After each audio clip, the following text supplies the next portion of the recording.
Herbert's got it. Stiff arm again. Quarterback in the clear. Inside the 10. A hat-trick of touchdowns for Justin Herbert.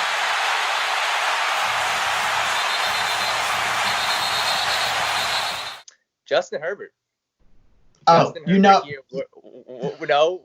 We're on the same page, but I'd like to hear, because right now people are talking about him just 6'6", strong arm, he can do it all, and they're having him projected to go number 6 overall the Chargers. But let's stop that train real quick. Shaun, give me your thoughts on Justin Herbert. First off, if I'm the Chargers, I'm taking a defensive player. I think Tyrod Taylor is more than good enough. Or I'm even considering bringing in Cam Newton, because you had Tyrod as a backup.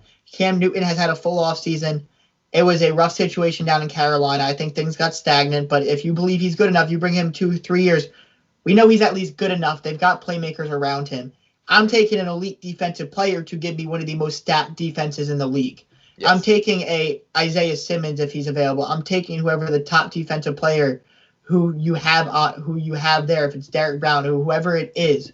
I'm taking that guy, and I'm going to give myself one of the best defense. I'm going to give myself a shutdown defense, and I know a good offense between Eckler, Cam Newton, Hunter Henry, and then I'm probably looking second round at a quarterback, or I'd even consider, like I said, if you bring in Cam, it's probably a 2-3 year deal. You can wait till next year and readdress this issue again. Mm-hmm. That's been my whole thing. I've been so irritated with what the Chargers have done, because going into this, I was like, okay, I was looking at the Chargers. I was looking at them. I was like, what could they possibly do? Their defense is stacked. And the fact of the matter is, next year, they're going to have to sign so many people. But this defense is stacked. Their offensive line's decent. The offense, the weapons on this offense, Keenan Allen, like you said, Austin Eckler, all these guys, you have a team to compete. And you're telling me, oh, we're going to go take Justin Herbert right now, and what's he going to do? There's no way he's competing this year. And next year, if you surround him with a good team, I still don't believe Justin Herbert's going to even take you to the playoffs. No, I agree with that. There's one thing I want to say about that. It goes back to the old situation of people think if you have a franchise quarterback on a rookie deal, it makes the team around you more affordable.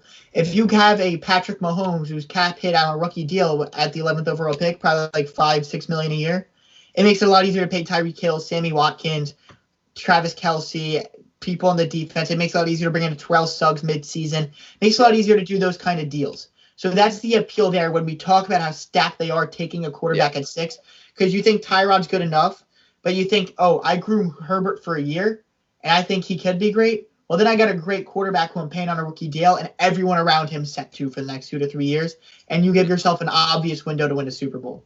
But I think Tyrod's good enough to get them to the playoffs. Does he have the it to make him a Super Bowl team? I don't think so.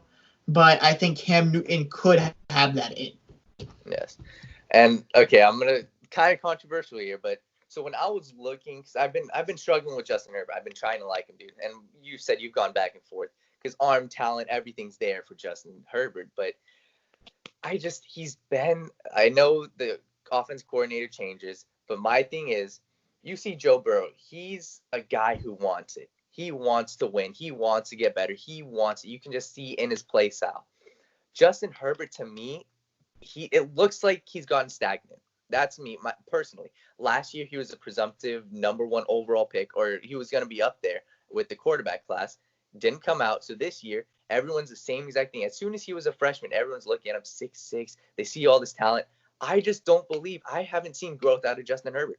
I have. Yeah, I agree. I've seen inconsistency, and I've seen the same quarterback on film all 3 years. Or has he started all 4 years?